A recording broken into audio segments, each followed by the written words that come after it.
Et si le plus grand procès de l'histoire de Bitcoin venait de confirmer, une bonne fois pour toutes, que personne ne peut s'autoproclamer Satoshi avec des documents bidouillés?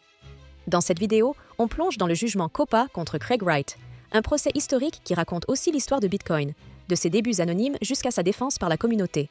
Si tu veux comprendre pourquoi ce jugement est une victoire majeure pour Bitcoin et pour la vérité, reste bien jusqu'au bout. Et pense déjà à t'abonner aux apprentis de la cryptographie et à liker la vidéo, ça m'aide énormément à continuer ce travail. Depuis des années, Craig Wright affirme être Satoshi Nakamoto, le créateur de Bitcoin, en multipliant procès, menaces et tentatives de contrôle sur le livre blanc, et même sur le mot Bitcoin lui-même. En face, il y a COPA, la Crypto Open Patent Alliance, une organisation soutenue par plusieurs acteurs majeurs de l'écosystème qui s'est donné une mission simple dans cette affaire, le faire trancher par un tribunal. Est-ce que Craig Wright est oui ou non Satoshi? Le procès qui nous intéresse, jugé par la Haute Cour d'Angleterre, s'appelle COPA versus Wright Identity Issue Trial, et il avait un enjeu binaire très clair, soit Craig Wright est Satoshi, soit il ne l'est pas.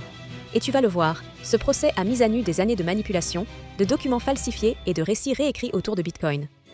Un mystérieux individu, ou un groupe, sous le pseudonyme de Satoshi Nakamoto, publie un document qui va tout changer, le livre blanc de Bitcoin, à Peer-to-Peer Electronic Cash System. Quelques mois plus tard, le 3 janvier 2009, Satoshi mine le tout premier bloc, le Genesis Block. Le bloc 0, la naissance d'un nouveau système monétaire. Mais voilà le truc le plus dingue, Satoshi disparaît. Progressivement, il s'efface, laisse tout derrière lui. Le code, les idées, le réseau, tout est offert à la communauté. Pas de droit d'auteur agressif, pas de marque déposée, pas de procès pour contrôler qui utilise le mot Bitcoin. C'est ça, l'esprit Bitcoin. La décentralisation totale. Et c'est exactement pour ça que ce jugement contre Craig Wright est historique. Parce qu'il protège cette philosophie originelle contre ceux qui voudraient s'approprier ce qui appartient à tous. Tu aimes ce format? Abonne-toi maintenant aux apprentis de la cryptographie et active la cloche. Parce que l'histoire de Bitcoin, on ne fait que commencer à la raconter. Avance rapide. 2010-2015. Un nom commence à circuler, Craig Wright, et il affirme être Satoshi Nakamoto. Des documents suspects, des emails douteux, des histoires de trust mystérieux comme le fameux Tulip Trust, des millions de bitcoins qu'il prétend contrôler. Tout sonne faux, mais Wright insiste. Encore et encore. Les ennuis s'accumulent. Procès Kleiman aux États-Unis. Problèmes fiscaux en Australie. À chaque fois, ses preuves s'effondrent. Ses documents, falsifiés, ses explications, incohérentes. Mais Wright ne s'arrête pas là. Il passe à l'offensive. Il attaque Hodlonaut, un simple membre de la communauté qui osait le critiquer. Il menace Coinbase, Kraken, les développeurs de Bitcoin Core. Son message est clair, je suis Satoshi et j'exige qu'on reconnaisse mes droits sur Bitcoin. En 2021, la communauté en a marre. La COPA, une alliance d'entreprises crypto, décide d'agir. Leur objectif? Obtenir un jugement officiel qui claque la porte une bonne fois pour toutes. Craig Wright n'est pas Satoshi Nakamoto. Le procès du siècle peut commencer. Le tribunal doit trancher la question, le Identity Issue.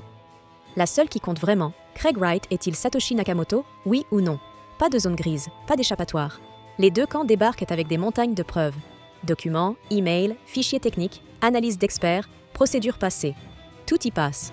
C'est une bataille judiciaire totale. Wright arrive confiant. Il sort son arme secrète, les Primary Reliance Documents. Une centaine de pièces qui prouvent, selon lui, qu'il travaillait sur Bitcoin avant tout le monde. Clés cryptographiques, fichiers latex, disques durs, code source, du lourd, du solide. Enfin, en théorie. Parce que voilà ce qui se passe quand on commence à gratter. Les métadonnées ne collent pas. Les dates sont impossibles. Des fichiers créés en 2008 contiennent des polices de 2015, des emails qui n'auraient jamais dû exister. Et au fur et à mesure du procès, Wright découvre miraculeusement de nouveaux documents sur des vieux disques durs ou des comptes Overleaf oubliés. Trop pratique, trop tard, trop suspect. Le château de cartes commence à s'effondrer. Le juge explique que la plupart des documents clés sur lesquels Wright s'appuyait pour se dire Satoshi sont soit des faux, soit au minimum totalement peu fiables.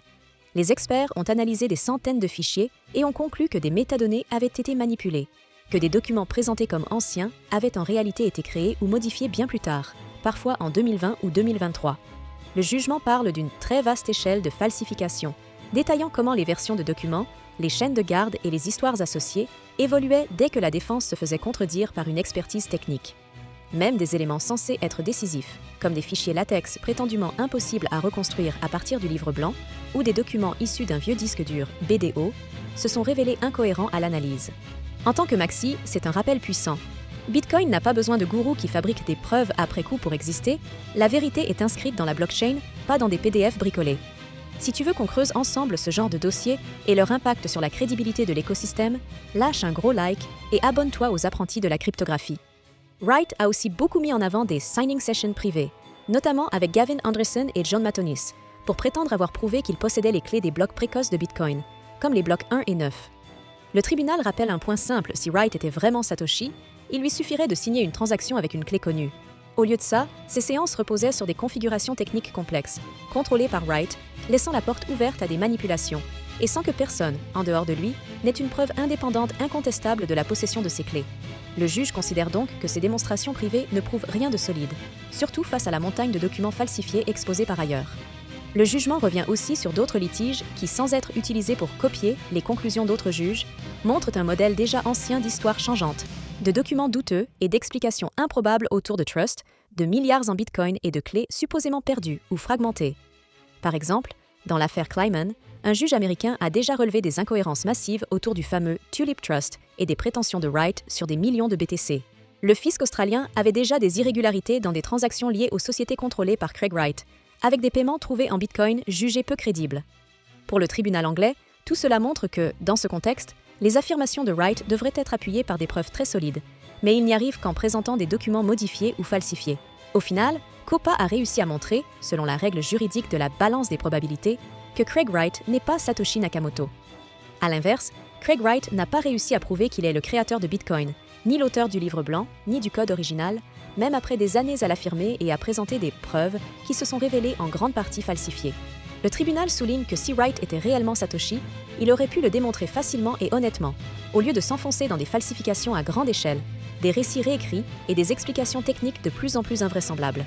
C'est donc une décision historique qui protège la mémoire de Bitcoin et coupe l'herbe sous le pied des tentatives de privatiser son histoire via les tribunaux. Pour les maxis, ce jugement confirme quelque chose d'essentiel. Bitcoin est un protocole, un réseau, une histoire collective, pas la propriété d'un individu qui peut brandir un papier pour réclamer des droits exclusifs sur le nom, le livre blanc ou la blockchain. En démontrant que Wright n'est pas Satoshi et en exposant l'ampleur des manipulations, le tribunal renforce l'idée que Bitcoin n'a pas de chef, pas de service presse, pas de boss. Cette affaire montre aussi la force de la communauté et des développeurs qui ont refusé de se laisser intimider par des procès et ont accepté d'aller jusqu'au bout pour que la vérité soit examinée en profondeur. C'est un épisode de plus dans la grande histoire de Bitcoin, où chaque tentative de capture centralisée finit par se heurter à la transparence du code, de la chaîne et, ici, à l'examen minutieux d'un tribunal. Si tu regardes cette vidéo, c'est que tu fais partie de celles et ceux qui veulent vraiment comprendre l'histoire de Bitcoin, au-delà du bruit, des égos et des imposteurs. Sur cette chaîne, l'objectif, c'est de décrypter l'actualité, les procès, les cycles de marché, mais toujours avec une vision à long terme et clairement maxi.